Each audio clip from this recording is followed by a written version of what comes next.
Kumba, cabinet, on reste sur cette journée de manifestation. Oui. Oui, Monsieur Aboubakar, le peuple de Guinée a souffert, il continue de souffrir et probablement il souffrira encore. Parce que nos élites sont toujours dans une guerre psychologique. Et la guerre psychologique semble être, de mon point de vue, la pire des overdoses, des barbituriques qu'on peut imposer à un peuple. Ou en tout cas, overdose à laquelle le peuple peut en être soumis. Bien. Mais quand on est un peuple qui ne dispose pas de vision stratégique partagée, quand on est un peuple indécis, on peut toujours vivre ce type de situation, des situations voulues par des francs-tireurs. Ce que je voudrais dire, c'est qu'aujourd'hui, on a réussi à démontrer à l'opinion nationale et internationale qu'en Guinée, nous n'avons pas de limites.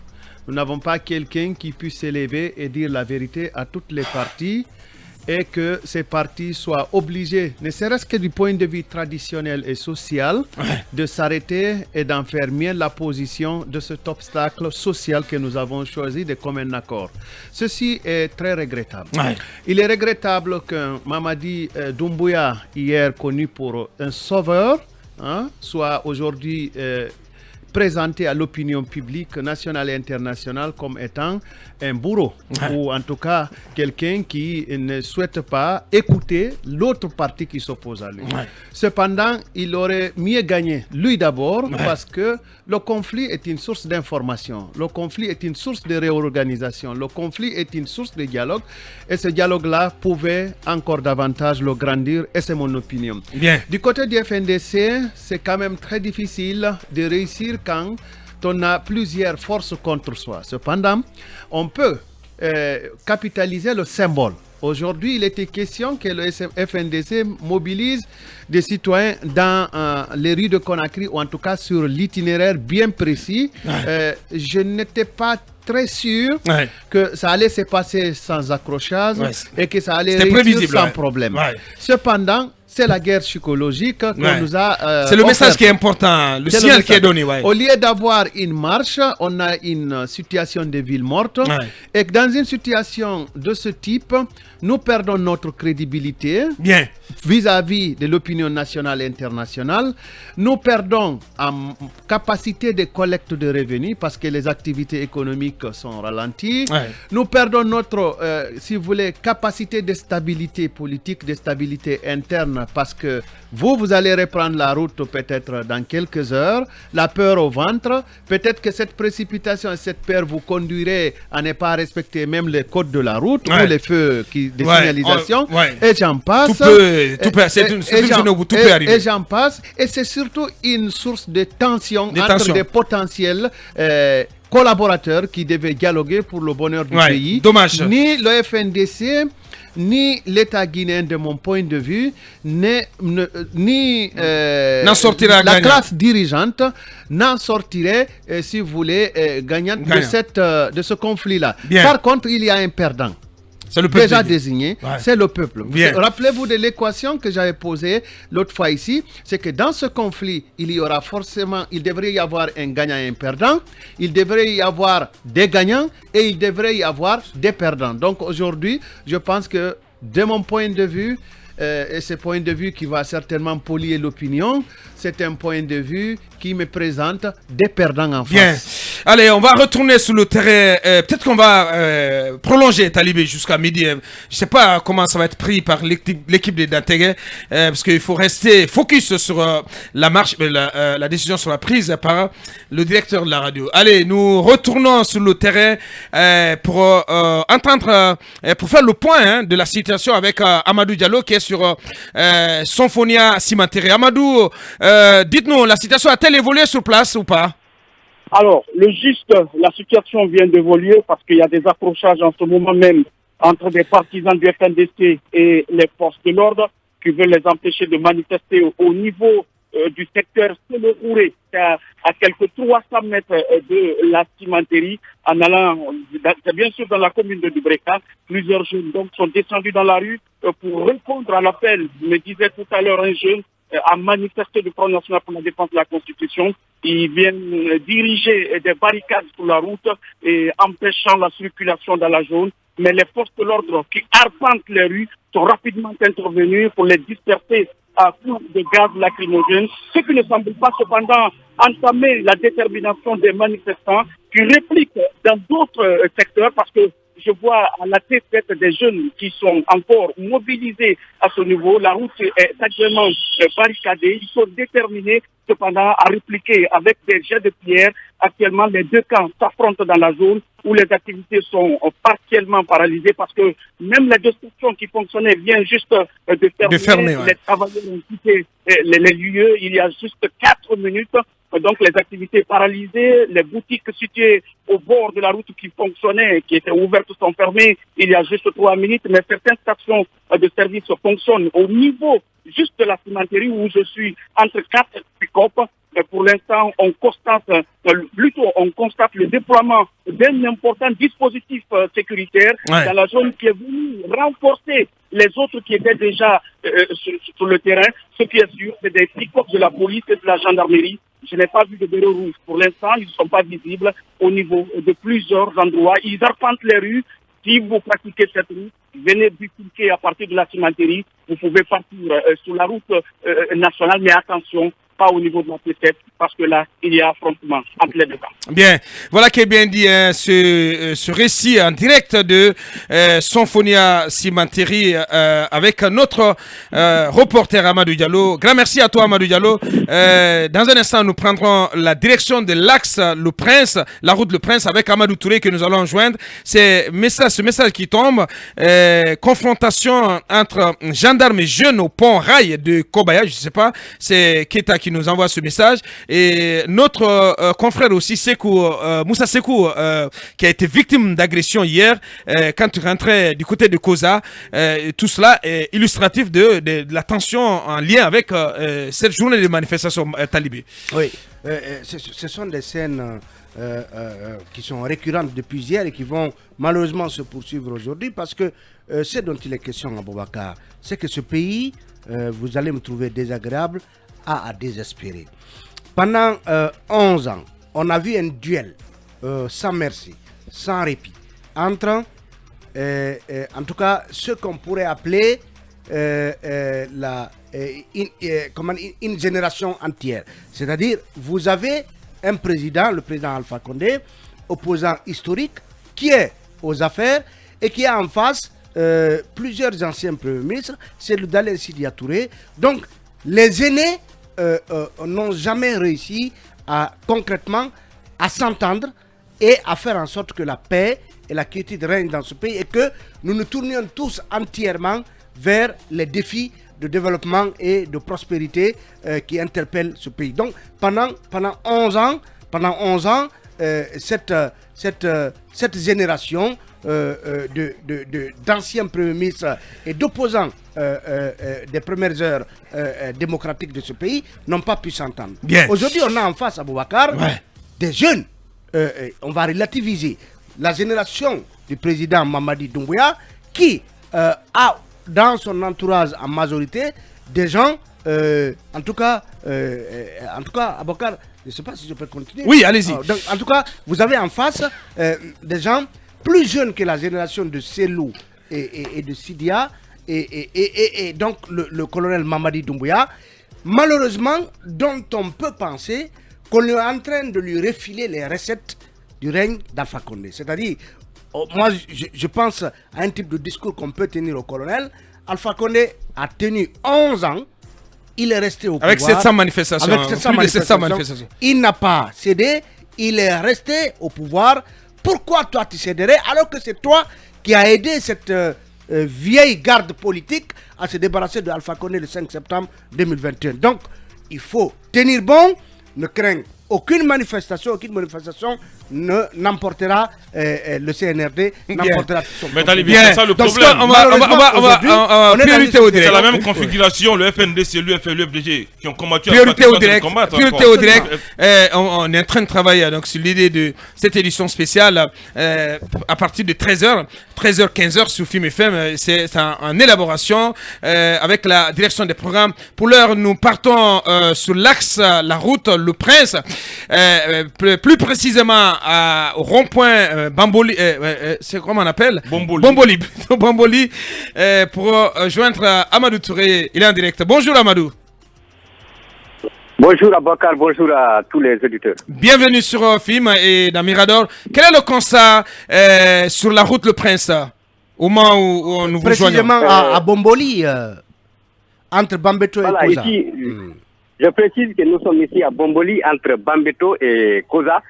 L'information principale que vous allez retenir, c'est que c'est des jeunes manifestants très remontés qui viennent de prendre le dessus sur des gendarmes qui étaient postés juste au niveau du carrefour Bomboli. Ces gendarmes-là ont replié vers Koza et ils sont en train de jeter des gaz lacrymogènes sur des jeunes aussi manifestants en face du camp Carrefour, c'est-à-dire avant d'arriver au carrefour Koza. La situation reste tendue entre ces jeunes manifestants et les forces de sécurité, et des forces de sécurité qui sont composées essentiellement, pour le moment, en ce que j'ai vu, par des gendarmes et des agents de la police. Et les boutiques et magasins sont fermés, la circulation est quasiment paralysée. Voilà. Est-ce qu'il y a d'autres questions pour Amadou Touré? En tout cas, c'est bien dit, hein, le constat est en tout cas réel. C'est en direct avec notre journaliste Amadou Touré sur l'axe la route Le Prince. Cabinet, d'autres facettes en lien avec cette journée de manifestation. Alors, quand on fait une observation des manifs... Gakouma parlait de ce signal, en tout cas, cette manifestation qui est l'expression des signaux qu'il y a une crise en Guinée, et ce, à quelques jours de cette deadline qui a été fixée par la CEDEAO à la junte. Oui, c'en est effectivement un signal. Et en plus, ça rappelle un peu, comme Talibé l'a dit d'ailleurs, ces scènes de manif qu'on a connues sous Alpha et qui étaient assez expressifs d'une sorte de ras-le-bol et de dissensus politique fort. Et aujourd'hui, Mamadi qui arrive à la suite du 5 septembre, et que ces mêmes schémas-là, que l'on constate les mêmes schémas, c'est comme si en réalité, Mamadi n'a pas su exorciser et ce mal-là, et qui est essentiellement le manque de dialogue. Et ce manque de dialogue nous amène aujourd'hui à avoir une journée ville morte. Je disais tantôt qu'une observation des manifs à Conakry amène en réalité à comprendre que la mobilisation change selon, disons, l'émetteur de l'appel à manifester. Ouais. Il faut dire que moi, je ne suis pas surpris qu'il n'y ait pas eu beaucoup de gens qui se mobilisent. Peut-être que c'est tôt de le dire, puisque en réalité, les gens, que ce soit sous Alpha Condé ou maintenant, les gens ne se mobilisaient pas pour une raison principale. Parce qu'ils ont peur de se faire tabasser, par exemple. Ouais. Donc cette psychose-là faisait que d'aucuns, pour la plupart d'ailleurs, ne se mobilisaient pas. Et vous savez, c'est une question de perception. Et cette perception-là, elle est encore plus importante quand il s'agit d'un pouvoir militaire. D'un pouvoir militaire. Je suis entièrement d'accord avec toi, cabinet. C'était quand même... de ma part, je pensais naturellement qu'il n'y aurait pas eu beaucoup de gens. Mais ce qui est par contre important, c'est comme je l'ai dit avant cette prise de parole. Si tu permets, on va partir sur le terrain pour réentendre Sékou Diatéa qui est posté au rond-point de la tannerie. Sékou Diatéa qui revient à l'antenne. Sékou, quelle est la situation pendant qu'il est 10h44 à Conakry? A-t-elle évolué ou pas au rond-point de la tannerie, censé être le point de départ de cette manif? Alors, faut-il parler de changement au rond-point de la tannerie? Oui, c'est vrai qu'il n'y a pas encore d'attroupement, mais quelques manifestants sortent la tête à visage découvert pour accorder des interviews à la presse. Ils ne parlent pas d'échec pour le moment. Ils en veulent pour preuve la fluidité de la circulation, un jour ouvrable, comme j'ai dit. Certains d'entre eux sont dans l'ombre pour des raisons stratégiques, comme nous a confié un certain Ibrahima Khalil Diallo qui se réclame du cabinet du coordinateur du FNDC. Le dispositif sécuritaire reste renforcé sur place. Près d'une dizaine de pick-up et la police et de la gendarmerie sont toujours stationnés sur les lieux. la circulation est fluide, les boutiques et les magasins sont ouverts, les activités informelles tournent normalement jusque-là. Bien, allez-y Mohamed. Diaté, est-ce qu'il y a eu des arrestations déjà? Et le premier jeune qui a accordé l'interview à la presse a failli être arrêté par la police, mais finalement ils ont vérifié, ils ont trouvé que c'est un citoyen qui a même porté un t-shirt rouge. Il n'y a pas à l'effigie du FNDC. Pratiquement, c'est ce qui a fait qu'il n'a pas été arrêté, parce qu'ils ont vérifié sur le t-shirt, ils ont trouvé que c'est pas, il n'y a pas de signe du FNDC dessus. Donc il a failli être arrêté, mais il n'a pas été arrêté. Il a été simplement extirpé de lui après avoir accordé une interview à la presse. Donc il est interdit de porter le t-shirt du FNDC.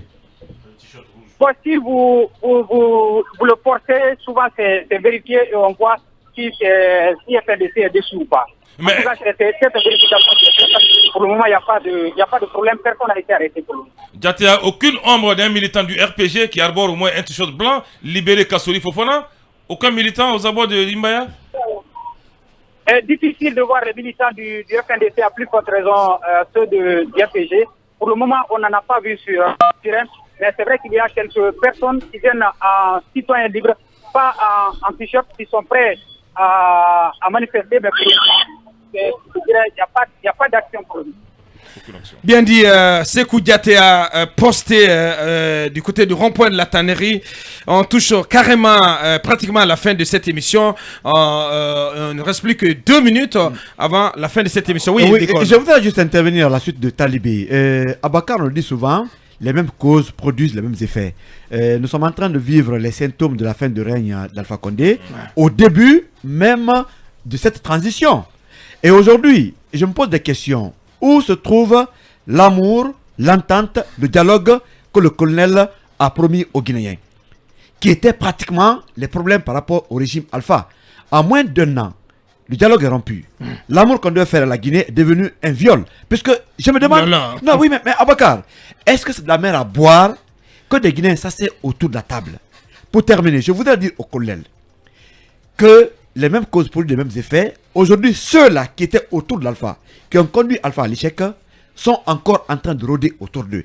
C'est lui qui doit se sauver. Il ne doit pas écouter n'importe qui. Bien. Il doit être le sauveur pour la Guinée, comme il est venu l'annoncer. Qu'il accepte Bien le dit. trouble à l'ordre public. Ce message de Corbeya, donc avant qu'on ne prenne la direction du centre-ville de Kaloum, d'où nous attend Dafé. Un grand respect à Fim FM, écrit Corbeya Baldé, c'est ça un média, vous faites bien votre boulot, mais respect à ma star chérie Aboubakar Diallo, tu es un 10 dans l'univers des médias, tu n'as pas ton égal pour l'instant, merci. Vous êtes suivi partout en Guinée à cause de votre crédibilité, c'est Dieu et ton leadership efficace. Grand merci, cher ami.